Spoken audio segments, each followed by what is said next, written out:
베드로후서 2장 10절에서 16절을 제가 읽겠습니다. 특히 더러운 정욕에 빠져서 육체를 따라 사는 자들과 권위를 멸시하는 자들을 그렇게 하실 것입니다. 그들은 대담하고 거만해서 겁도 없이 하늘에 있는 영광스러운 존재들을 모욕합니다. 천사들은 그들보다 더 큰 힘과 능력을 가지고 있으면서도 주님 앞에서 그들을 비방하는 고발을 하지 아니합니다. 그러나 그들은 본래 잡혀서 죽을 목적으로 태어난 지각 없는 짐승들과 같아서 알지도 못하는 일들을 비방합니다. 그러다가 그들은 짐승들이 멸망하는 것 같이 멸망을 당할 것입니다. 그들은 자기들이 저지른 불의의 값으로 패를 당합니다. 그들은 대낮에 흥청대면서 먹고 마시는 것을 낙으로 생각합니다. 그들은 티와 흠투성이 인간들입니다.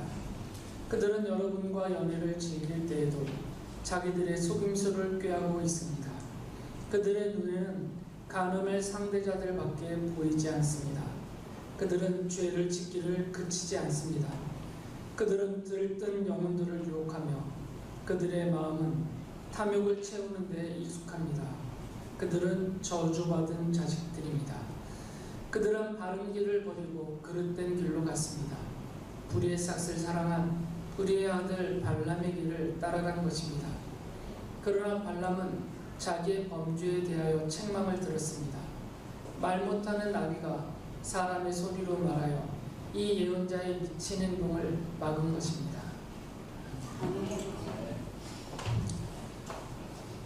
베드로 사도는 하나님께서 경건한 사람들은 모든 시련에서 건져내 주시고 불의한 사람들은 심판하신다라고 말씀하셨어요. 다시 한번 베드로후서 2장 9절을 보면 이렇게 기록되어 있습니다. 주님은 경건한 사람을 시련에서 건져내시고 불의한 사람을 벌하셔서 심판날까지 가두어 두실 줄을 아십니다. 경건한 하나님의 자녀인 성도인 여러분들은 앞에 구절만 알아도 충분합니다. 주님은 경건한 사람들을 시련에서 건져내시고 여기까지만 우리가 마음에 담고 있어도 전혀 문제가 되지는 않습니다. 그런데 베드로 사도가 그 뒷부분 주님은 불의한 사람을 벌하셔서 심판날까지 가둬두실 줄을 아십니다. 이것을 굳이 덧붙인 이유는 뭐냐면 지금 교회와 성도에게 보낸 이 편지 안에 이 뒷부분 불의한 사람들에 대한 하나님의 심판을 선언하는 이 뒷부분을 첨가한 이유가 있어요. 성도들이 알아야 된다는 것이죠. 이 사실을. 앞부분인 하나님께서 나를 구원하시고 자녀 삼아주시고 내 인생살이에서 겪는 모든 시련에서 나를 건져내 주실 것이다. 아멘하고 기뻐하고 감사하고 감격하는 것으로 충분하겠지만 그러나 이것 갖고는 안 된다는 거죠. 그래서 뒷부분을 더 붙여주는 거예요. 하나님께서는 불의한 사람들을 심판하신다라는 것이죠. 왜 이것을 더 붙여주었냐면 두 가지 이유가 있기 때문입니다. 하나는 불의한 사람들에 대한 경고예요. 그들의 불의함에 대해서 하나님이 결국에는 그들을 심판하셔서 그들을 멸망의 파멸에 이르게 할 것이다 라는 경고입니다. 그래서 그 불의한 행동을 그치라는 것이죠. 또 하나는 성도들을 향하여서 깨달으라는 겁니다. 왜 그러냐면 우리도 원래는 불의한 사람들이었어요. 하나님을 알지도 못하고 하나님의 말씀을 무시하고 하나님의 백성들을 조롱하고 하나님이 베푸신 이 모든 은혜를 마치 사람의 것인 것처럼 자기 스스로 얻어낸 것처럼 그렇게 생각하면서 자기가 인생의 주인이며 세상의 주인이 되어서 살아가면서 지은 죄와 그 모든 악에 대한 하나님의 심판을 받아서 베드로 사도가 경고한 바로 이 불의한 사람들과 똑같은 처지에 심판과 형벌을 당할 수밖에 없는 우리들이었다라는 것을 기억하라는 거죠. 그래서 베드로 사도가 우리가 구원받기 전에, 죄를 용서받기 전에 예수께서 나를 대신해서 십자가에서 죽으시면서 나에게 쏟아질 나의 과거의 미래의 모든 죄에 대한 형벌을 대신 받아주셔서 내가 죄를 용서받고 하나님 앞에서 죄가 없는 의인으로 여김을 받고 하나님의 자녀라는 고귀한 그 이름과 신분을 얻게 된 이것이 얼마나 큰 은혜인지, 그 가치가 얼마나 높은 것인지를 깨달으라는 것이에요. 그러기 위해서는 이 불의한 사람들이 받을 하나님이 내리시는 심판과 형벌이 얼마나 무서운지를 우리도 알고 있어야 된다는 것이죠. 간혹 성도님들 중에 자신이 받은 구원의 가치에 대해서 가볍게 여기는 분들이 있어요. 대단한 거 아닌 것처럼 생각하는 분들이 있습니다. 신앙 고백을 하고 분명한 믿음의 고백을 하고 하나님과 교회와 성도 앞에서 세례를 받고 나서도 자기가 받은 구원과 자기가 받은 구원의 외적인 표시인 세례를 받았으면서도, 그리고 이 성찬의 빵과 잔을 받으면서도 자기가 받은 그 구원의 가치가 얼마나 큰지 이 사실을 자주 잊어버리고 사는 성도들이 있어요. 그러다 보니까 내가 일주일에 하셨다면, 그리고 우리를 부르시지 않았다면, 성령 하나님이 우리에게 오셔서 십자가의 복음을 듣고 깨닫고 믿게 해주시지 않았다면 우리는 이 불의한 자들이 받을 심판과 형벌을 우리도 그대로 받아서 하나님 앞에 나올 수도 없었고 하나님의 이름을 부르며 예배할 수도 없었고 주님의 십자가를 상징하는 이 빵과 잔을 받을 자격조차도 없었던 사람들이라는 것이죠. 그런데 이걸 별로 감격스러워하지 않습니다. 그 이유는 내가 받은 구원의 가치가 얼마나 큰지를 모르기 때문입니다. 그래서 베드로 사도가 우리가 받은 죄 용서가, 우리가 받은 구원이, 우리가 얻은 하나님의 자녀라는 고귀한 이름과 그 신분이 얼마나 큰지를 성도들에게 명심시키기 위해서 불의한 사람들에게 쏟아질 하나님의 진노와 심판에 대해서 길게 언급합니다. 베드로 사도의 이런 기록 의도를 따라서 또 주님께서 베드로를 통해서 성도들에게 이 사실을 전해주려 하시는, 명심케 하시려는 그 뜻을 만들어서 제가 여러분들이 듣기 힘들겠지만 이 사실을 좀 강조해 보려고 합니다. 먼저 베드로 사도는 불의한 사람들, 하나님의 심판과 이 진노의 형벌을 받아서 완전히 파멸하게 될 그 불의한 사람들이 누구인지를 좀 더 구체적으로 설명해줘요. 베드로후서 2장 10절에 보면 이렇게 말합니다. 특히 더러운 정욕에 빠져서 육체를 따라 사는 자들과 권위를 멸시하는 자들을 그렇게 하실 것입니다. 그들은 대담하고 거만해서 겁도 없이 하늘에 있는 영광스러운 존재들을 모욕합니다. 더러운 정욕에 빠져서 육체를 따라 사는 사람들을 심판을 받을 불의한 사람들이다라고 말했어요. 그리고 권위를 멸시하는 자들을 불의한 사람들이다라고 말을 합니다. 더러운 정욕에 빠져서 육체를 따라 사는 사람들에 대해서 하나님이 진노하신다는 것이죠. 베드로 사도는 왜 이 사람들이 하나님의 심판을 받는지에 대해서 이렇게 설명해줘요. 베드로전서 2장 11절에 보면 사랑하는 여러분, 나는 나그네와 거루민 같은 여러분에게 권합니다. 영혼을 거슬러 싸우는 육체적 정욕을 멀리 하십시오. 더러운 정욕에 빠져서 육체의 정욕을 따라 사는 그 사람들은 왜 불의한 자들로 하나님의 심판을 받으면 이 육체의 정욕에 빠져 산다라는 자체의 의미가 무엇이냐면 영혼을 거슬러 싸우는 것이다라는 거예요. 육체적 정욕에 빠지면 영혼을 거슬러서 반대로 그 정반대편에 서서 영혼과 싸운다는 얘기예요. 우리 인간의 몸이 영혼과 육체에 결합된 한 인격체로 창조함을 받았기 때문에 베드로 사도가 이렇게 설명을 하는 겁니다. 육체는 영혼의 반대 개념으로 말하고 있는 거죠. 베드로 사도가 여기서 말하는 이 육체가 거슬러 싸우는 그 대상인 그 영혼은 하나님을 알고 하나님을 믿고 하나님을 경외하고 경건함으로 하나님을 섬기고 살아가려는 그 영역을 말하는 거죠. 그런데 더러운 정욕에 빠져있는 육체는 이것을 거슬러서 싸운다는 얘기예요. 다시 말하면 하나님을 부정한다는 거죠. 하나님을 알지도 못하고 하나님을 모독하고 하나님의 말씀을 무시하고 자기가 인생의 주인이 되어서 자기 육체를 위해서 사는 인생이 된다는 얘기고요. 결국 하나님을 향한 믿음이 없고 하나님이 베푸신 이 십자가의 사랑이라는 그 사랑에 대한 감격과 감사와 감동이 없는 상태에서 이 세상살이에 빠져서 자신의 육체의 이익을 위해서 그것을 얻고 채우려는 그런 삶에 몰두하고 있는 상태라는 것이죠.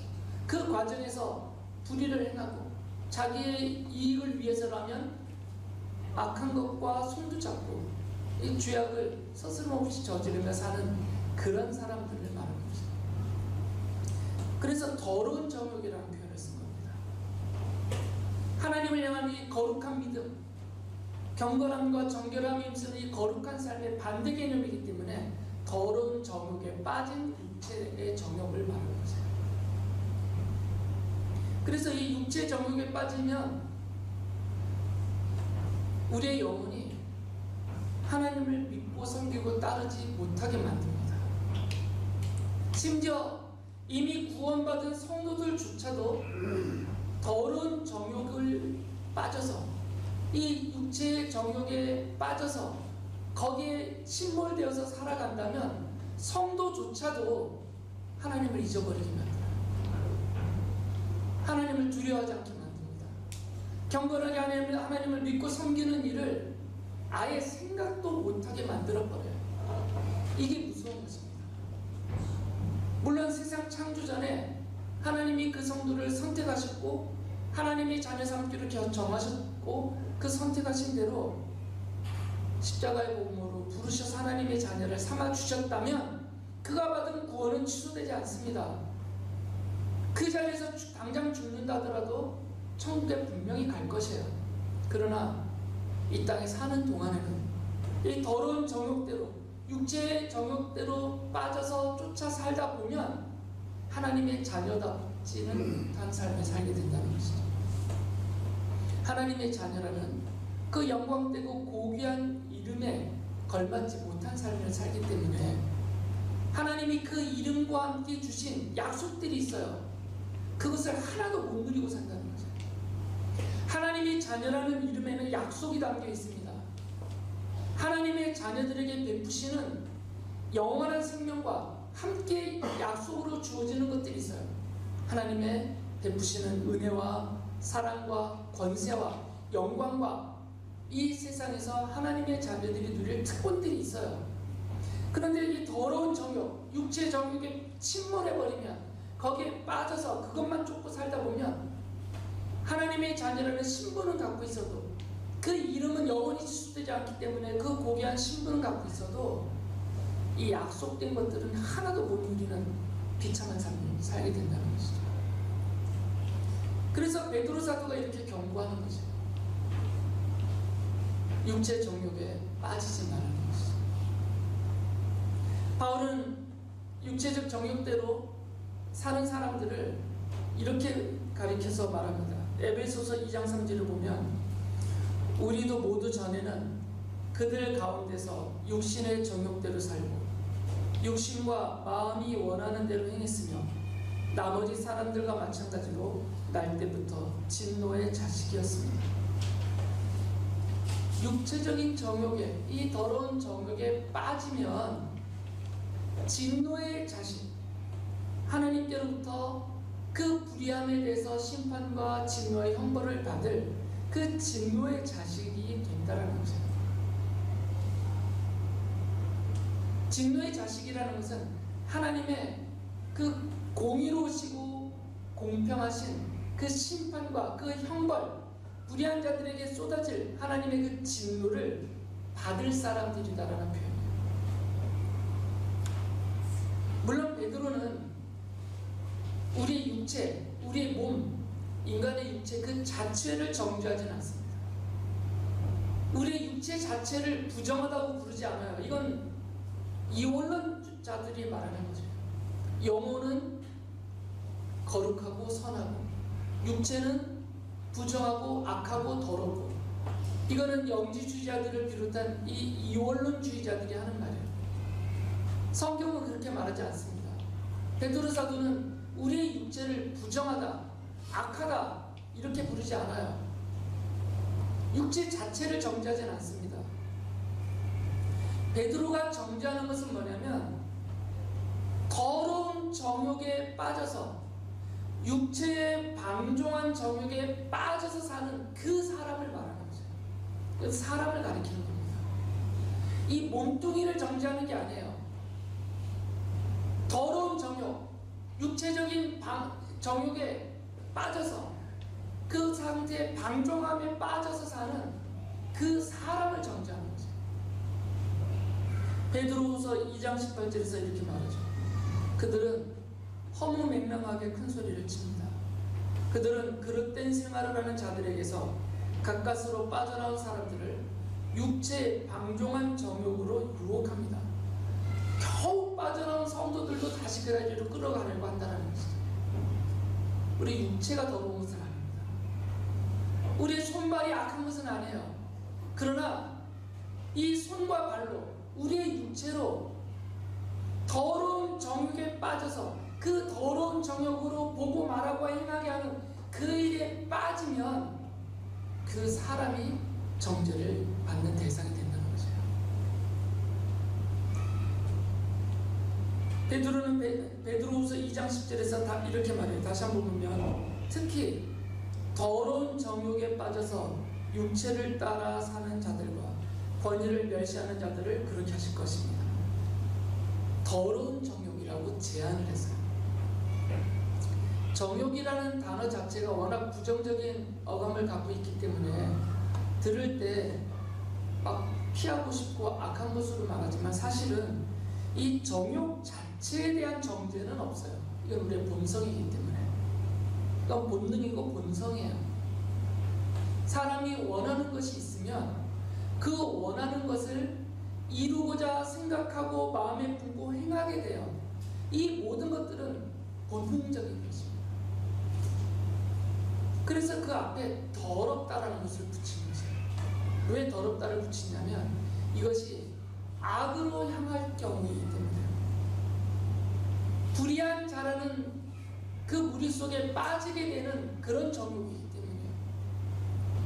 예를 들면 우리 아이들이 과자나 간식거리를 막 먹고 싶어해요. 그 자체가 죄입니까? 그 자체가 악이에요? 그렇게 말하면 저희 죄악덩어들이 바깥에 밥을 받는 거잖아요. 그 자체는 죄와 악이 아니에요. 이건 우리의 육체적인 본능이에요. 본성에서 나오는 본능이란 말이죠. 성경과 그리고 베드로 사도는 그거를 정죄하지 않습니다. 그런데 이것을 먹겠다라는 그 마음, 그 욕심이 이런 식으로 드러나면 그때부터는 더러운 정욕이 되는 거예요. 예를 들면 이 과자는 나만 먹을 거야. 그래서 아이들이 고루고루 나눠 먹으라고 제가 냉장고에 아이들 숫자 맞춰 넣어놓은 것을 한 그릇 가지고 모조리 훔쳐가지고 꽁꽁 숨겨놓고 마치 안 한 것처럼 싹 거짓말하고 사기치고 혼자만 야근다고 몰래 먹고 있다. 이런 게 더러운 정욕이에요. 과자를 먹고 싶다가 정죄 대상이 아닙니다. 그 먹고 싶다라는 마음을, 그 욕구를 악한 방법으로 성취할 때 그게 더러운 정욕이라는 거죠. 그리고 서로 모으려고 막 때리고 침 뱉고 막 이러는 게 더러운 정욕이라는 거죠. 그걸 구분할 수 있으셔야 돼요. 그래서 이 더러운 정욕이라는 표현 안에는 죄성을 담은 거죠. 죄악을 이 안에 죄의 성질을 담아 표현한 것입니다. 베드로 사도가 베드로서 1장 4절에서 이런 말을 했어요. 그는 이 영광과 더불어 귀중하고 아주 위대한 약속들을 우리에게 주셨습니다. 그것은 이 약속들로 말미암아 여러분이 세상에서 정욕 때문에 부패하는 사람이 되는 것이 아니라 하나님의 성품에 참여하는 사람이 되게 하시려는 것입니다. 육체적인 정욕, 더러운 정욕, 이것은 우리가 하나님의 성품, 곧 하나님의 자녀다워지는 것을 방해한다는 거죠. 하나님의 자녀다워지지 못하게 만들고 우리를 오히려 부패하는 사람이, 죄악으로 썩어져가는 부패하는 사람이 되게 만드는 그 정욕, 그 죄악성을 갖고 있는 그 정욕, 그 더러운 정욕에 빠져 사는 사람들이 불의한 사람들이, 그들에 대해서 하나님이 심판하신다는 거죠.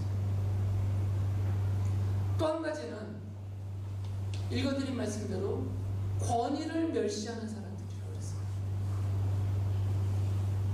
권위를 멸시해요. 이 권위가 무엇인지에 대해서는 베드로 사도가 설명했어요. 베드로서 2장 10절에 보면 그들은 대담하고 거만해서 겁도 없이 하늘에 있는 영광스러운 존재들을 모욕합니다.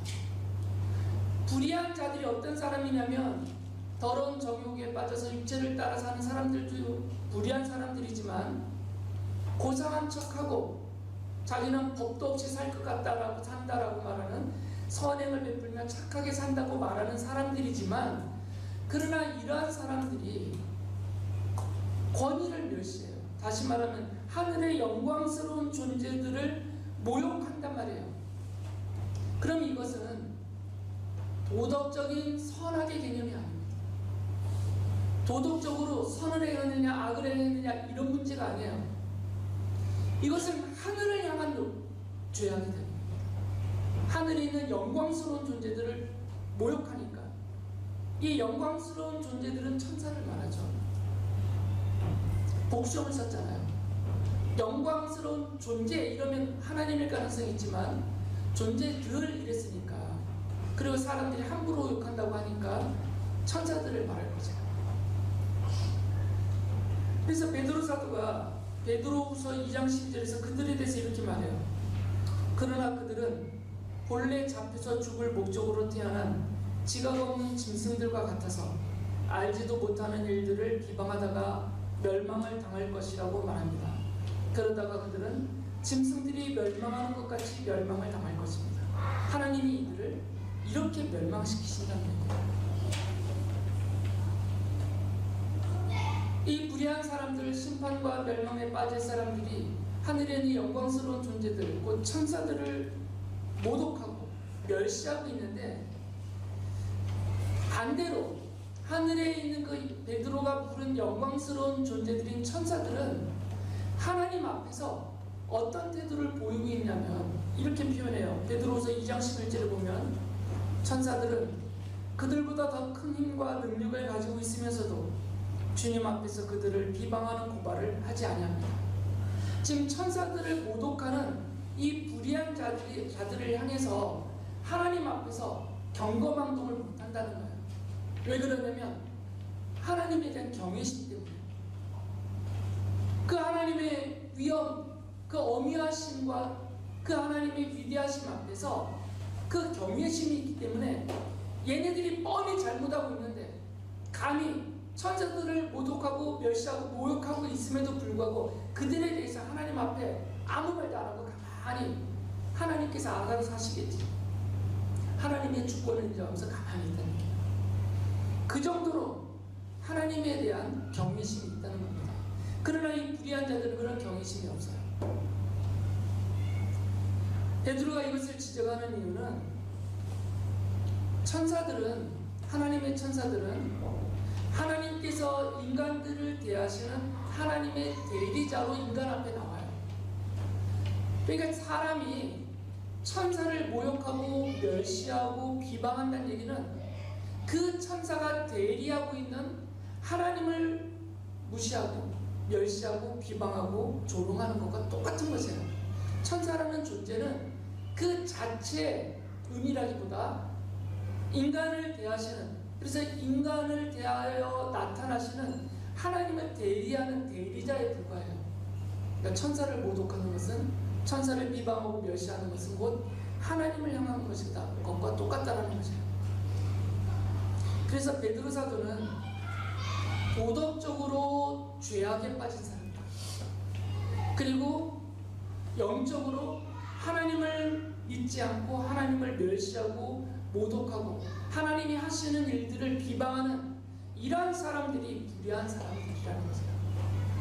그러니까 하나님의 은혜가 없으면, 하나님의 용서하심과 그들을 건져내시고 불러주심이 없으면 이 하나님의 진노와 심판과 이 형벌에서 벗어날 수 있는 사람은 아무도 없다는 거죠. 그런데 이 자리에 있는 우리는 그 진노의 자리에서, 그 멸망과 파멸의 자리에서 용서하심을 받고 하나님의 자녀라는 고귀한 신분을 얻어서 벗어나서 영원한 생명과 하늘의 그 모든 약속을 다 누리는 하나님의 자녀가 되게 해주셨다는 거죠. 이것을 믿고 감격 가운데 살아가라는 얘기예요. 베드로가 그들에게 이 말, 하나님의 심판에 대해서 이렇게 선언을 합니다. 베드로후서 2장 3절에 보면, 또 그들은 탐욕에 빠져 그럴듯한 말로 여러분의 호주머니를 털어갈 것입니다. 하나님께서는 이미 오래전에 그들에게 내리실 심판을 정해 놓으셨습니다. 파멸이 반드시 그들에게 닥치고 말 것입니다. 이미 정해 놓으셨어요. 반드시 그들에게 임할 것입니다. 그래서 성도들이 생각하고 명심하고 조심하는 거죠. 우리를 그 파멸의 자리에서 건져주신 은혜가 있는데 다시 내가 이 육체의 더러운 정욕에 빠져서 그 파멸할 사람들이 당할 그 자리에 내가 도로 그 자리로 가려고 하는 이런 어리석음에 빠지지 말라는 것입니다. 그래서 베드로 사도가 이렇게 성도들에게 말을 합니다. 베드로전서 1장 17절 보면, 그리고 사람을 겉모양으로 판단하지 않으시고 각 사람의 행위대로 심판하시는 분을 여러분이 아버지라고 부르고 있으니 여러분은 나그네 삶을 사는 동안 두려운 마음으로 살아가십시오. 경외심을 가져야 합니다. 우리가 받은 구원에 대해서는 마음껏, 정말 그 주신 자유를 마음껏 누리며 살아야 되겠지만, 그러나 그 와중에도 더러운 정욕, 육체의 정욕에 빠지지 않도록 늘 경외심을 갖고 하나님을 향한 두려운 마음을 가지고 내가 받은 은혜에 대한 감사와 감격 속에서 경건한 성도의 삶을 살아야 된다는 거죠. 뒷부분은 다음 주에 하겠습니다. 너무 더워서 더하면 여러분이 짜증내실 것 같았습니다. 하나님으로부터 이 불의한 자들이 받을 그 심판, 진노와 형벌이 아니라 약속의 말씀들, 경건한 성도들이 여러분들을 향한 하나님의 모든 시련에서 건져내 주시는 그 손길이 여러분의 평생에 하루하루에 늘 함께 하시기를 바랍니다.